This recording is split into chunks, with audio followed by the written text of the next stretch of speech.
missed you terribly. Every moment I'm away from you is pure torture. How I've longed to take you in my arms and whisper words of love into your ear. Now, where's that damn socket wrench? How'd this goat get in here?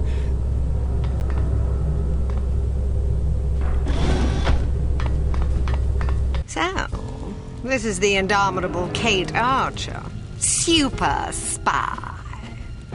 No One Lives Forever is a prime example of nailing the tone and humor in a game. Its approach helped it stand out during a time frame when some of the most iconic FPS titles, or games overall, came out. It has a great blend of stealth and combat that goes with the 1960s spy theme, which it pulls off wonderfully in its presentation. It's also a testament to the quality and versatility of Monolith Productions. I've covered some of their other titles here on the channel, Fear and the Condemned series, which are very dark, bleak affairs. No One Lives Forever is anything but, and is always a joy to revisit. Although it's fondly remembered by those who have played it, it has fallen to the wayside in a way that other titles haven't. Not due to the game quality, but IP issues. Well, hello there. No One Lives Forever is a notable example of not being purchasable on digital storefronts due to the ambiguity of who owns what in regards to its IP. A number of mergers and acquisitions along the way have made it even more unclear. This is one of the first major products that Night Dive Studios tried to tackle after getting the System Shock IP sorted out in 2013. When No One Lives Forever was released in late 2000, it was published by 20th Century Fox Interactive and developed by Monolith. Monolith would be acquired by Warner Brothers in 2004. 20th Century Fox Interactive was sold to Vivendi in 2003. Vivendi would then merge with Activision in 2008. So when Night Dive went looking into the IP ownership in the mid-2010s, it was unclear in regards to the ownership rights. It was spread out between Warner Brothers, Activision, and 20th Century Fox. Isn't it divine? They're smashing. Contracts have been done prior to digital storage, so the physical copies are likely buried in some box that has been untouched for years. So things ended up going nowhere. And since then, there's been two more notable mergers and acquisitions. Disney acquired 20th Century Fox in 2019. As of writing the script, Activision Blizzard is in the process of merging with Microsoft. So I guess if Disney or Microsoft or Warner Brothers want to throw a whole bunch of money at it, they could solve this, but I don't see them doing that. It's too bad it's not like the case of the Condemned IP. One of the founders of Monolith, Jace Hall, has sole ownership of the IP. So No One Lives Forever has been stuck in a state of abandonware. Luckily, fans have made sure that the game hasn't been forgotten. There is a website, the No One Lives Forever Revival, which has the game and its sequel all patched up to work on modern operating systems. That's the version I'm using here, which I'll link to if you're interested. With that, let's jump into the game itself. Let's first take a look at the writing and characters, as No One Lives Forever is one of the better ones around in regards to the tone that they're going for and landing the humor. Grab a seat. It's almost showtime. Starting with our main character, the Indomitable Cate Archer, one of the better gaming heroines around. Initial development of No One Lives Forever started with a male agent as the main character. This led to a number of Bond comparisons that the team was looking to move away from, which led to a switch to a lady spy. Well, operative technically. The full title is The Operative No One Lives Forever. So what's the difference between a spy and an operative? Well, this comes up from one of the many memorable conversations we could overhear in No One Lives Forever. No, you see, an operative is more like a commando. Spies are generally long-term conspirators. They sometimes continue to provide top-secret data for years. Operatives work more on a mission-to-mission basis, stuff like infiltration, reconnaissance, sabotage, hostage rescue, or even assassination. Born from a wealthy family, she has a tragic past with the deaths of her parents and ending up in various orphanages. She becomes a burglar in her teams and was caught by Bruno. Impressed by her skills, he would eventually bring her in to work as an agent for Unity. However, she does face some setbacks. She's been relegated to some of the more mundane tasks that aren't best suited for her skill set. I'm sick of wiretaps. I'm sick of eavesdropping on boring strangers who may or may not pose some trivial threat to international security because they forgot to declare a ham sandwich at Heathrow. To quote the 1966 James Brown song, a year prior to when No One Lives Forever is set, this is a man's world. Being the first in-field woman hire, Unity is a bit hesitant to throw her out into the field. It's only when the number of agents start to be mysteriously murdered that Unity's hand is forced and they throw Cate into the field. And even then, there's still some hesitation on that front. There's some good conflict between Mr. Jones and Mr. Smith of the results she gets in her missions, and how it shifts over time, from hesitation to one of trust. It's well-paced and well-structured. It's from a bygone era when writers mostly knew how to tell these kind of stories without it turning into something super preachy or as subtle as DSP begging for tips. Cate, along with the rest of the cast, are very likable and memorable. Cate herself is very competent in what she does and gets to prove it. Not everything goes to plan, but she tries her best no matter what the circumstances are. I'll do my best. So fun fact, Kit Harris, the voice actress of Cate, would also do the voice of Flood in Super Mario Sunshine. I am Flood, a flash liquidizer ultra dowsing device. I hope to be of assistance. So when writing down Kit Harris in the script, I just want to write Kit Harington as a result since they sound fairly similar. So now I wonder what Jon Snow would be like in this game. You are my queen.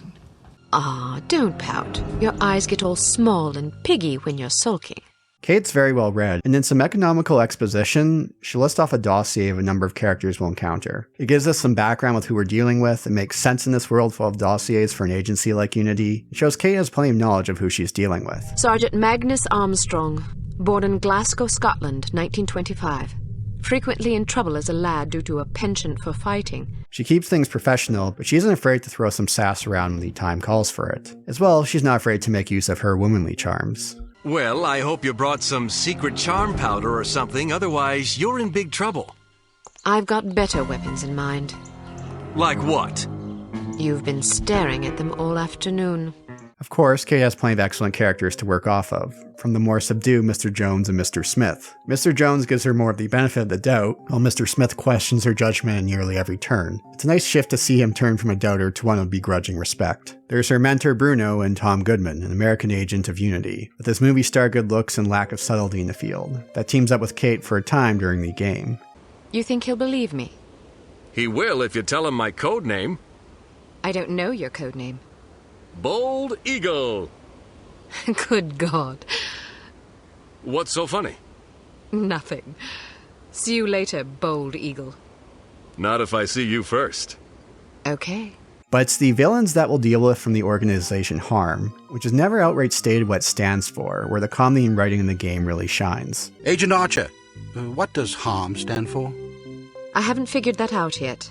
When the topic of humor in games comes up, No One Lives Forever frequently comes up in the discussion, and for good reason. It does a wonderful job of using its setting to produce some very inspired comedy. It takes a tongue-in-cheek approach to the spy genre, and less of a satire approach compared to, say, Austin Powers, which came out around this time frame. This game takes many nods from the spy shows of the 1960s, which gets mentioned in one of the many conversations you could overhear. Damn, I'm missing that. That's a great show. Did you catch the final episode of The Fugitive last month? I sure did. That's the way to wrap up a series. You like The Saint? Yeah, it's pretty good. Avengers is good too. I think my favorite is Get Smart though. I love Get Smart. What about Mission Impossible? Good show. Great theme song. Its approach to humor comes from a bit of a bygone era compared to modern games. The humor here is more about absurd conversations of the mundane, punchlines, visual gags, and ironies. Most comedy in modern games, hell, most modern works and shows or movies, have become fairly one-note with their approach to humor. A lot of humor has turned into characters being snarky and quipping like a fucking Joss Whedon character. Now there's a time and place for that style, but it's one that many have gone to the well too far too many times in the last decade or so. Not that No One Lives Forever doesn't have its share of wisecracks. It knows when to play it straight and doesn't just revolve around that kind of humor. It's refreshing to play something that focuses more on classic humor, for better lack of a term. When I first saw Deathloop, I was hoping they'd take cues from No One Lives Forever in regards to its humor approach, as it was going for a similar time frame. Sadly, it went for the constant quipping approach that mostly fell flat. One nice thing is that when we're playing, Kate says very little. That's saved for conversations. Modern games love to overuse the main character talking to themselves not just to guide the player, but inject humor, which usually backfires. I recall less than a handful of times of this happening in No One Lives Forever. Head for the roof. They won't expect that. One of the great sources of humor here comes from learning about the inner workings of HARM. There's plenty of intelligence items or notes scattered amongst these missions that give insight, along with overhearing conversations. Sure, they're a group looking to take over the world, but they have their fair share of issues that any organization has, with its layers of bureaucracy to people having issues with toasters in the kitchen room. There's also the quality villains that Kate comes across. One is Inge Wagner, who may or may not be related to the classical composer Wagner. Judging by her singing, I'm guessing she isn't. The game gets a fair amount of mileage of her being oblivious to her singing abilities. One of the funnier bits is where she threatens to punish one of her goons by depriving him of her singing. You will be prohibited from attending my motivational concerts for 1 week. For 2 weeks. Please, be merciful. I do not find pleasure in hurting you this way, but without proper discipline, this organization would fall to ruin. Kaput! I understand. No singing for 2 weeks! Waha! On second thought, perhaps that punishment is too inhumane. Let's go with electrocution instead, Another is Armstrong, the over-the-top stereotypical Scotsman, short of having bagpipes. He gets the drop on Cate a number of times throughout No One Lives Forever, and some frustrating cases of cutscene incompetence. Like, is he super sneaky? He doesn't exactly give the appearance of it. There are some funny conversations he has with his goons on refusing to kill Cate due to her being Scottish. Now look here, you. I'm not going to butcher a fellow countryman without a specific grudge. If she wakes up, she can fend for herself. If she dies, then she ain't really a Scot, so I won't feel bad. He also doesn't get along the best with Faulkner, and they have some good old-fashioned insult fights with one another. Coward. Fatty! Drunk. Fatty! There's Baron Dumas, a wealthy business owner, clearly isn't the brains of the operation, which you get to discover in one of the game's highlights. There's also his wife, the Baroness, the over-the-top villain with a similar background to Cate, but different outlooks. She's very much the mustache-twirling, well, I guess mustache twirling isn't the right term here, fox fur wearing villain, literally in this sense as well. Are you going on up to the chateau, Baroness Dumas? Of course I am. You simpering oaf! Did you think I was planning to sit around and play pinochle with you idiots? There's a lot of great visual gags amongst the game as well. One highlight is this one mission where there's a train passing through that you can use for cover to avoid being seen. So what happens when you try to hop on?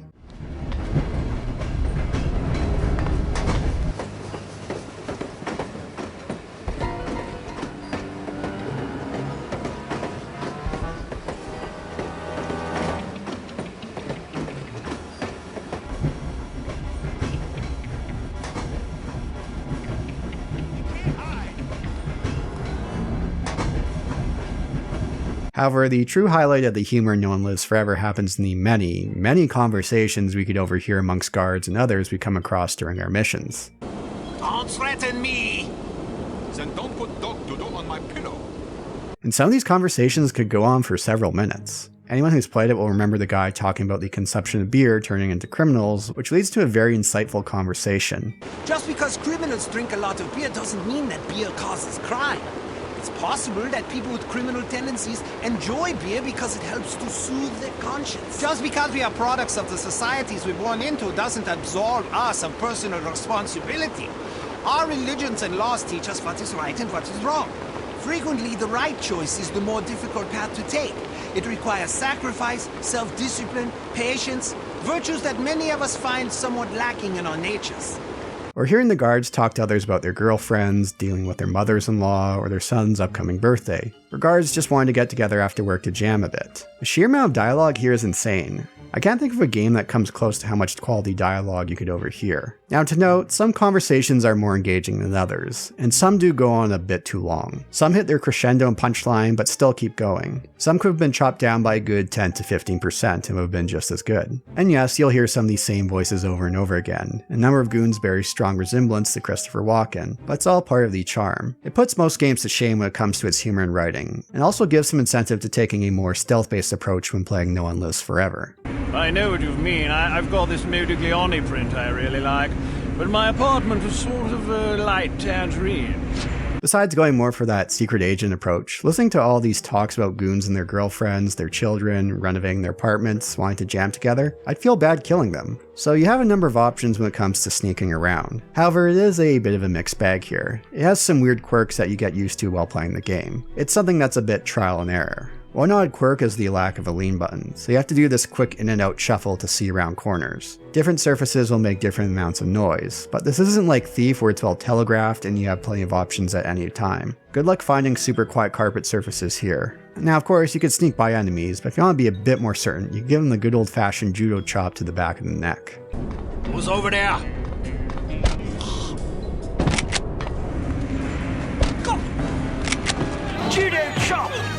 Being a secret agent, Cate has access to a number of gadgets at her disposal. A number have been made just for her. Some that help on the stealth front include the body disposer, to make corpses disappear as you can't carry them. You also have the coin, a classic for causing a momentary distraction. One I find I'd make frequent use of would be the perfumes, put them to sleep for a time or stun them, giving you a chance to pass by or give them the good old judo chop to the neck. Let them wake up later and continue their conversation about their times in Nam or living in Alabama. Hell, I'm from Alabama. They serve you humidity for breakfast down there. You can eat it too.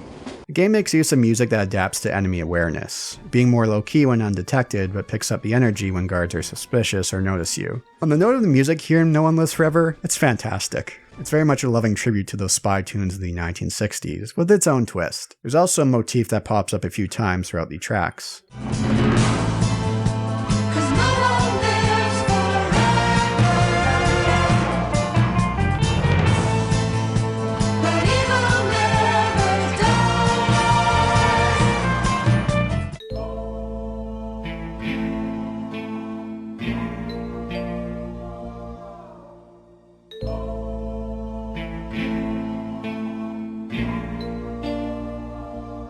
Now, there are some unfortunate sections of the game where if you're spotted, it's an automatic game over. This can lead to a few sections that turn into some trial and error, where it's just easier to safe scum your way through. I also found security cameras can be a bit overplayed. It takes some time to get used to their field of view and how much time you have to get out of their view before alarms go off. You do have a gadget that causes cameras to loop footage so you could go by undetected, but it's safer later in the game before you're given access. It's one of those gadgets that I wish was available a little earlier on. Of course, stealth isn't the only option here. Combat offers a variety of guns and spy gear that we can make use of, should you wish to be less subtle. Shooting here is enjoyable and feels good. Now, not as good as Fear, which Monolith would release around 5 years later, but it's still satisfying. Enemy AI can be a bit silly at times where enemies can all run through the door one after another, but in a way it adds to that goofy charm that the game is going for.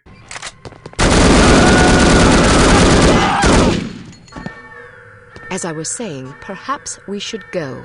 I love how over the top and doll-like enemies can be when they die. Reminds me a lot of GoldenEye 007. Although there are aspects of the AI here that would point towards the amazing AI of Fear. Gun combat does blend nicely with the stealth. It doesn't feel disjointed the way some other games do. The game was built in mind to give you, at least most of the time, a choice of mixing things up. You may be making your way through an area using a silencer to remain stealthy, but you mess up and the game shifts to a stretch of combat with aware enemies, before moving back into stealth. As it spreads itself more thin, both systems aren't as polished if one was given strict focus. Once you get used to the quirks of the stealth system, it's mostly manageable, although it does have some frustrations as I point out that hold it back. And while shooting is good, it doesn't feel as tight as other titles. But overall, they do work well together, which is to be commended. Neither of them feels bolted on with the other. The levels in No One Lives Forever, unlike other titles from Monolith like Fear Condemned, which I've covered, are much more open-ended. One aspect that goes well with the spy setting is gear selection. Each mission we have a choice of selecting our gear. Some gear we have to take as it will be required, but you have a number of slots to pick and choose what you want. As well, the game doesn't front load all the tutorials for using our gear. As we progress further into No One Lives Forever, we'll head back to base to be given a quick demo of new gear we have access to, or upgrades.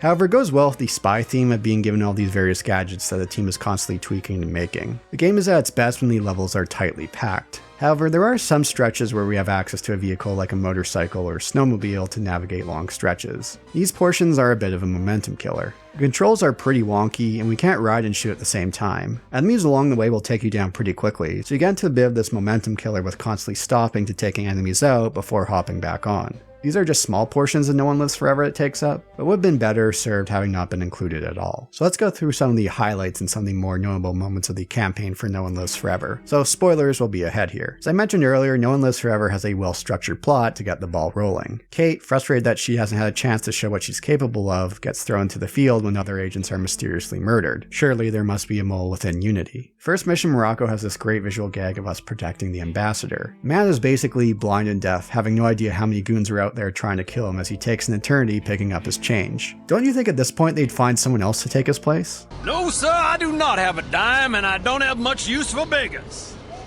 Not a dime, the time. Don't get snippy with me or I'll have you arrested. Are you deaf? How dare you threaten me? Oh, never mind. Coward! But anything that could go wrong ends up going wrong here, outside of our control. Bruno is killed by one of the villains, Volkov. Unlike the other villains, he's mostly played straight as someone to reckon with instead of going for laughs. There's this torture scene that Cate does to one of Volkov's thugs that is filled with dark humor. We got these glimpses of various odds and ends on this table here with all these sounds playing, leading to some amusing fill-in-the blanks for the player. Have you had enough? Yes, thank you. But I still won't talk.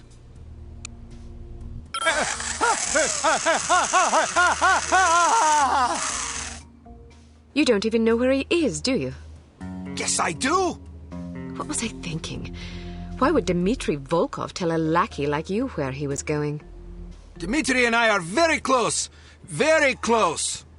Mm-hmm. There's some great humor throughout the game of piecing together all these clues from Unity informants with all these code phrases. Guten Abend, Fräulein. Do you make love to strangers? Certainly not. Then allow me to introduce myself. Why not just introduce yourself to a police officer and spare me the trouble? Who makes up these ghastly code phrases anyway? Someone in the cryptography department. Someone in need of a girlfriend, apparently. Want to come in for a game of Twister? I'd rather run over you with my car.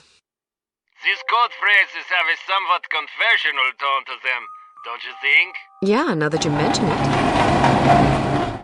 We have a stretch here of missions that are mostly a mixture of stealth and combat. It's up to you to choose your path, or if you screw up with stealth, you have the option to go with combat. We'll get scenes where civilians won't blink an eye at you, but guards and cameras will know who you are. It's here where we rescue one of the key characters of the game, Dr. Schenker, although he ends up having very little screen time overall. Which is too bad because I did enjoy the brief chats he has with Cate. There's this plane mission, which another plane intercepts us, and damn it, all I can think of in this kind of situation is Bane posting. I guess the flight plan included Dr. Schenker, but not Cate. Armstrong looks sad crashing this plane with no survivors. And Cate? No one cared who Cate was until Unity put her on the task. I also have to note here it's always amusing going back to these older titles with working mirrors. Although it looks awkward when Cate has nothing equipped, or when she puts on the spy glasses. There is a fun bit of falling from the sky, trying to catch up to one of the goons to grab his parachute while others shoot at us.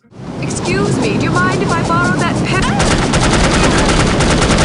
While it's not as visually impressive as I remember it, it doesn't really have that feeling that you're dropping from the sky. It is an inspired set piece. And that landing looks to have been extremely painful. For him. Please be full of hay! Please be full of hay!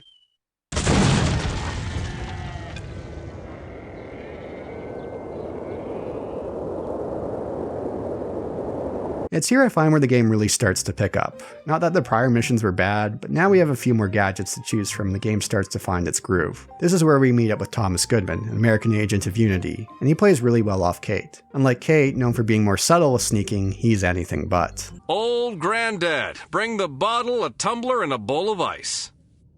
Goodness, are you celebrating? Compensating, actually. How sad for you. I've read your file.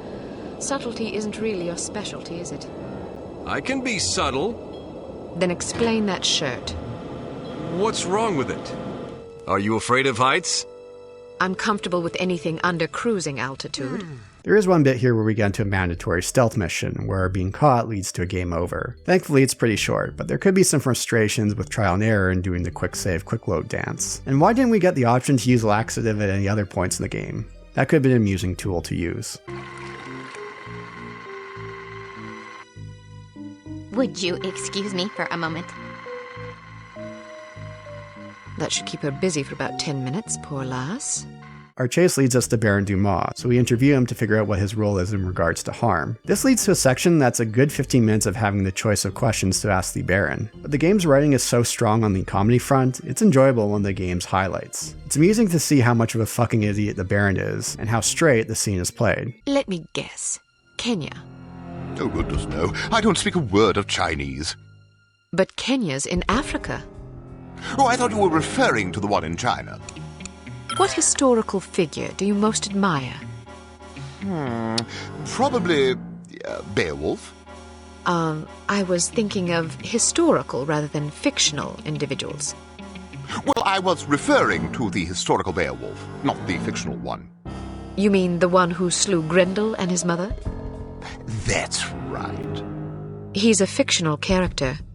Yes, I know that, but there was also an historical one. The Beowulf who fought the dragon.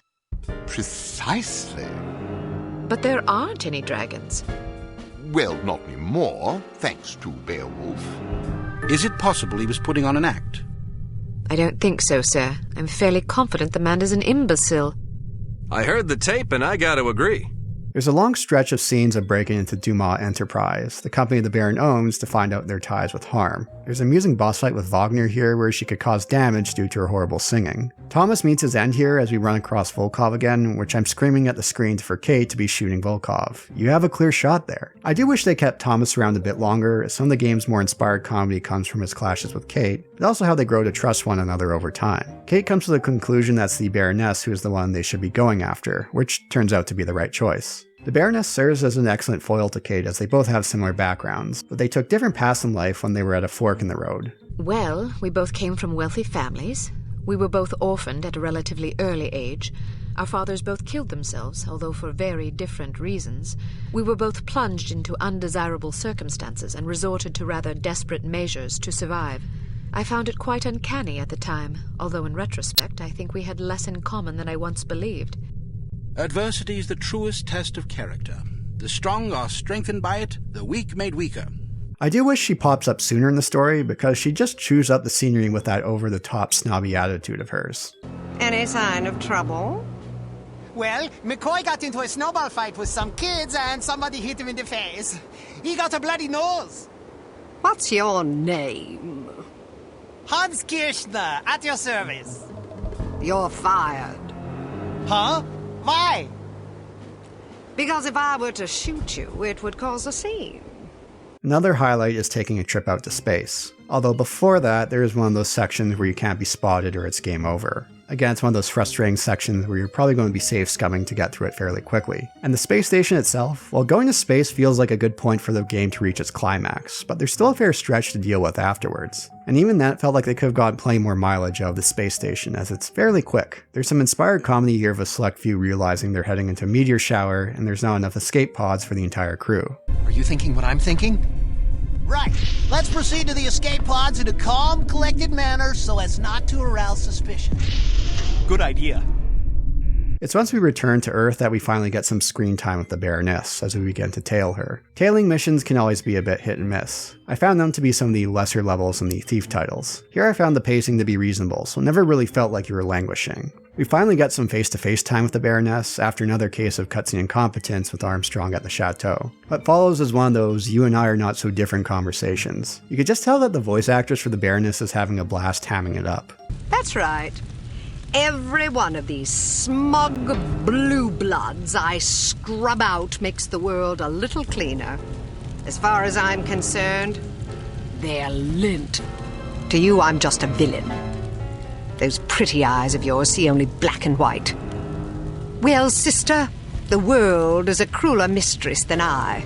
We can finally take Armstrong on in an awkward hand-to-hand fight, although there's an amusing conversation beforehand of goading him into a fight. Good old-fashioned humor of throwing insults at one another. Maybe you should trade your kilt for a skirt. Maybe you should shut your damn cake hole before I put my fist in it. You hit like a girl anyway. If you're not careful, I'll fold you across my knee and thrash you till you shriek. Things wrap up once we've dealt with the Baroness and Volkov. Then at the last minute, there's a number of twists and revelations. It turns out Thomas didn't die. Well, sort of. The Thomas we know had been an imposter of the old Thomas who died some time ago. Bruno returns as he faked his death in order to flesh out the mole within Unity. And it turns out Mr. Smith was the mole with Harm. It's a little much, and how Cate acts towards Bruno while justifying her anger does feel a bit out of place for the tone here. It ends on a bit of a awkward, mean-spirited note. An empty casket? Calm down. Don't run away from me. Come back and take what's coming to you. Cate, please, you're overreacting. I'll show you overreacting, you bastard. Although with the Game of the Year edition, there's the epilogue of Kane joins some vacation time, which turns out to be short-lived. It's an enjoyable mission, save for the motorcycle section, which does put a bit of a damper on the pacing. And you know, whenever I see these monkey masks now, all I can think about are those NFTs. And it does end on the nice, humorous sexual innuendo. That monkey needs a good spanking. Come back here, little monkey. Depending on how you play it, the campaign has quite a bit of length compared to your average FPS campaign. You could add a fair amount of time to your playthrough by sticking around to overhear the conversations and missions. And sure, plenty of games have these, but there's few that can match the amount and the quality humor that No One Lives Forever has. I never really found myself skipping conversations, which makes it a bummer that No One Lives Forever has ended up in IP Purgatory. It's one of those games I point to in regards to nailing the tone that it goes for and for its approach to humor. It's a testament to the quality and versatility that Monolith has as a studio. And while I don't expect to see a large budget title that takes cues from No One Lives Forever, I'd love to see an indie studio use it as a blueprint to create something. The boomer shooter revival has been nice, but I'd love to see a game that tries something a bit more different, just like No One Lives Forever did back in its heyday to help it stand out. While the game does have its fair share of quirks and frustrations, its strong writing and humor meshes well with the gameplay that leads to an experience that always cracks me up each and every time. If you're a fan of Monolith titles, into FPSs, the spy genre, or a game to make you laugh, No One Lives Forever delivers in droves. Perhaps it's time for a revisit, or if you haven't checked it out before, what are you waiting for? Oh no, of course not. Just because we are products of the societies we're born into doesn't absolve us of personal responsibility. Our religions and laws teach us what is right and what is wrong. Frequently, the right choice is the more difficult path to take. It requires sacrifice, self-discipline, patience, virtues that many of us find somewhat lacking in our natures.